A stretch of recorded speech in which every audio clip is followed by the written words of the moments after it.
Mahirap kapag naging markado ka sa kasaysayan. Si Jose Rizal nga, na kaarawan ngayong araw na bansagang palikero o mahilig sa babae.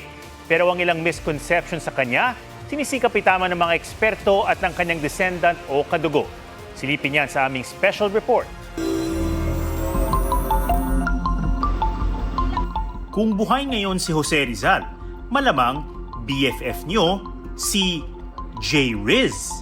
At posible ring makarelate kayo sa mga heart-to-heart na usapan. Pero ang kanyang reputasyon sa kasaysayan bilang pabling o lapitin ng chicks, may basihan nga ba? A lot of the names that we were required to memorize in school were not his girlfriends, but simply girls who he met, who he spoke to, and who he was very nice to.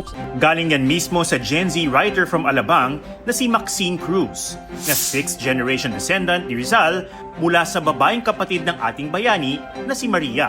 If he were alive today, he would say he had a lot of situationships, talking stages, or girls he simply crossed paths with. Pero no cap, sabi ni Maxine, pagdating sa pag-ibig, stick to one daw ang kanyang lolo Pepe kung babasahin ang liham niya sa kapatid na si Soledad.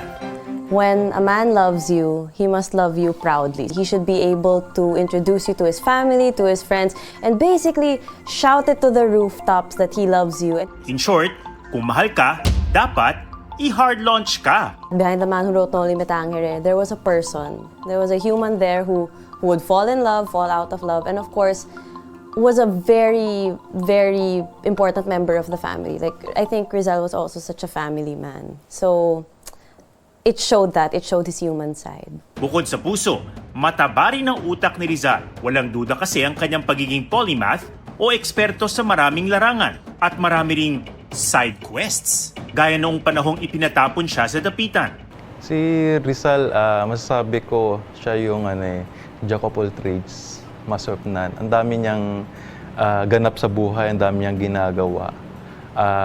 Laging devoted yung sarili niya sa arts, sa sciences, at sa ibang bagay na kapakipakinabang hindi lang para sa kanya, pati sa kapwa niya. Pero wait, hindi siya opisyal o nasa batas na national hero?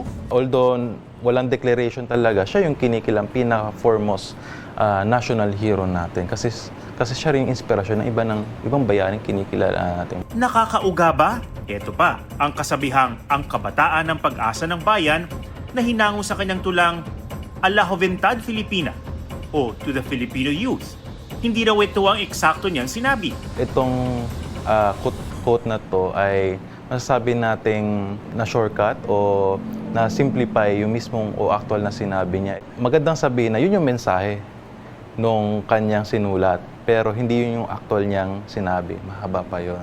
Si J. Riz o Lolo Pepe hindi ligtas sa mga misconception sa kasaysayan. Kaya sa mga kadugo niya at iba pang naging dalubhasa sa pag-aaral sa kanyang buhay at gawa, malaking responsibilidad na panatilihing tama ang mga impormasyon tungkol sa kanya, mapa Gen Z man o anumang henerasyon. There's that need to make sure that what comes out about him is correct, is accurate, and honors his legacy because, of course, they can't speak for themselves today, but we can.